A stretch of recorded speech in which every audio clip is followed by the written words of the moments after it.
I'm going to do something a wee bit different with this video, as I believe we all need some Christmas cheer.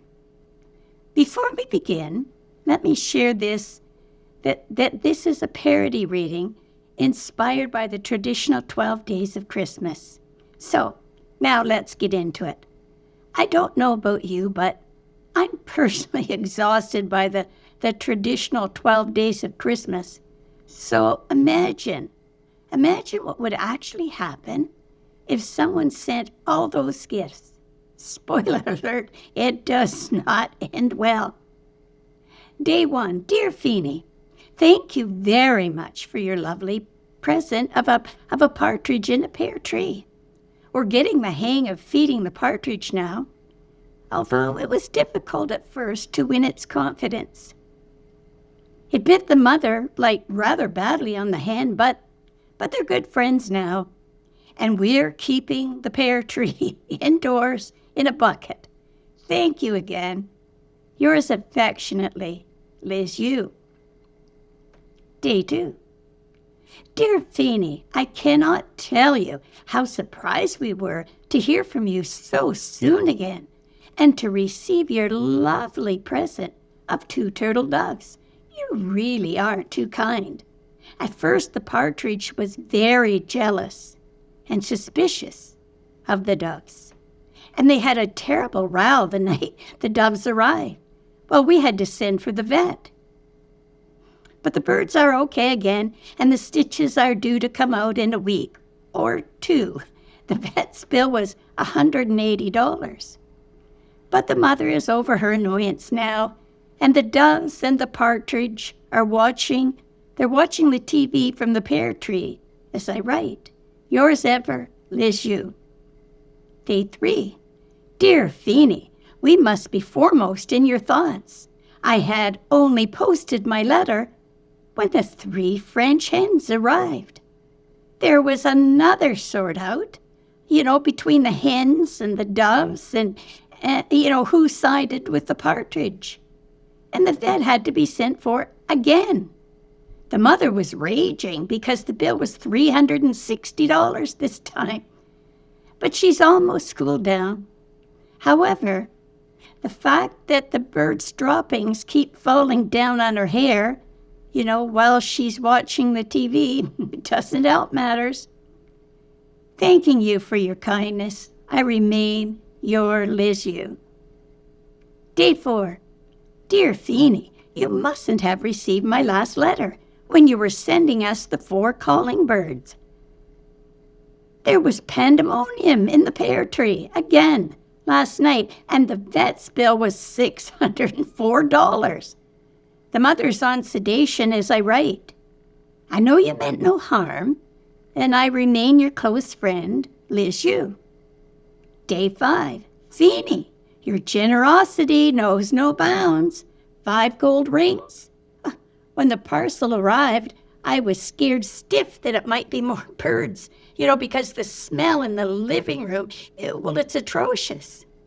However, I don't want to seem ungrateful for the beautiful rings. Your affectionate friend, Liz Yu. Day 6. Feeny, what are you trying to do to us? It isn't that we don't appreciate your generosity, but the 6 geese have not only nearly murdered the calling birds, but they laid their eggs on top of the vet's head from the pear tree. And his bill was $800 in cash. My mother's munching 75 milligrams of Valium a day and talking to herself in a most alarming way. You must keep your feelings for me in check. Liz Yu. Day 7. Feeny, we are not amused by your little joke. 7 swans a-swimming, that's a most romantic idea, but not in the bath. In the bath of a private house, no less. We cannot use the bathroom now because they've gone completely savage and rush the door every time we try to enter.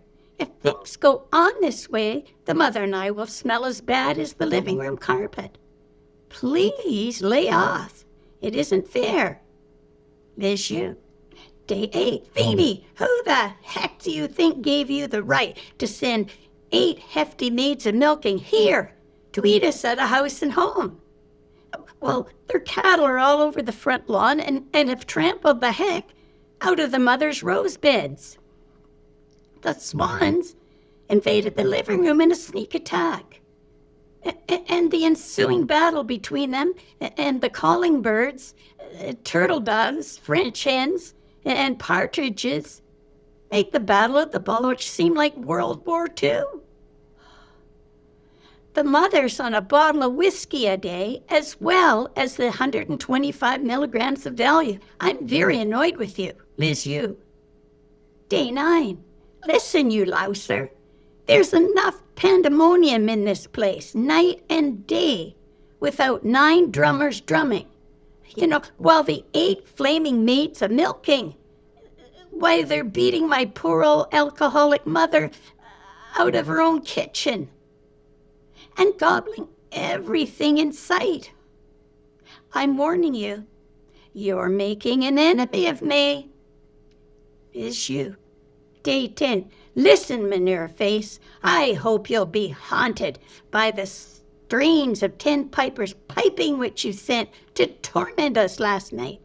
They were aided in their evil work by those maniac drummers, and it wasn't a pleasant sight to look out the window and see 8 hefty maids and milking pogoing around with the ensuing punk rock uproar. My mother's just finished her 3rd bottle of whiskey, on top of 125 milligrams of Valium. You'll get yours. Liz, you. Day 11.